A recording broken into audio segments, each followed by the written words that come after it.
Ito po si Lupi Squeeze 2, good for newborn until 3 years old. Okay, depende pa rin po sa laki timbang ni baby kung kakayanin po ng 4 to 5 years old. Cabin approved po ito. So ito po yung pinaka-bag po niya. So proven and tested na po ito sa pamangkin po namin na 7 years old. 3.5 to 4 feet and 21 kilo. Kayang-kaya pa po siya and easy to maneuver pa po siya. Okay? So we can send naman po ng picture ng pamangkin po namin na gamit po itong or testing po itong stroller na to. Okay? So ito po yung canopy niya. Okay? So already washed na po ito, ready to use. Yan. So yung canopy wala pong faded, walang discoloration. Yan. So ito po extension canopy niya. Pwede nyo pasok sa loob kung hindi nyo gagamitin. Yan. Okay, sa pag-fold ganyan lang. Okay. So sa seat pad niya, ganyan po siya pag nakaupo. Kompleto po yung harness po niya, pati yung pad niya. Wala po yung putol. Okay. Okay. So adjustable yung leg rest. Okay, so pwede nyo pasok sa loob pag nakaupo si baby.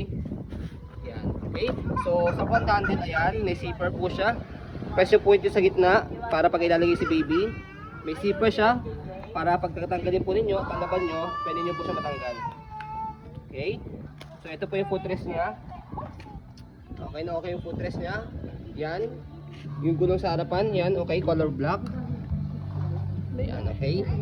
So easy to maneuver, nag-swivel. Kapag natanggalin nyo yung gulong, press nyo lang po ito. Pero wala naman dahilan para tanggalin yung gulong. Okay? Okay, so sa likod, meron siyang inaangat o binababa para po pag i-heli si baby, yan, naka one way lang po siya. Okay? Yan. Yan. So body frame niya sa right side, yan po yung details.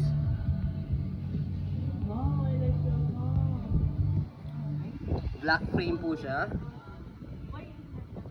Okay na okay po, pati yung logo, wala po scratch. Gulong, okay po siya, makapal. Yan, hindi po overuse yung gulong, pati yung kabilang side.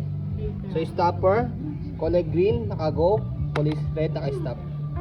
Okay, so basket, okay na okay po siya, malaki. Sa likod, ayan po, meron siya ritong peekaboo para makita si baby. So sa likod, pinipress po dito, hatak, kalahati, semi-recline. Pag fully recline, nakahiga hanggang babang-baba. Ayan.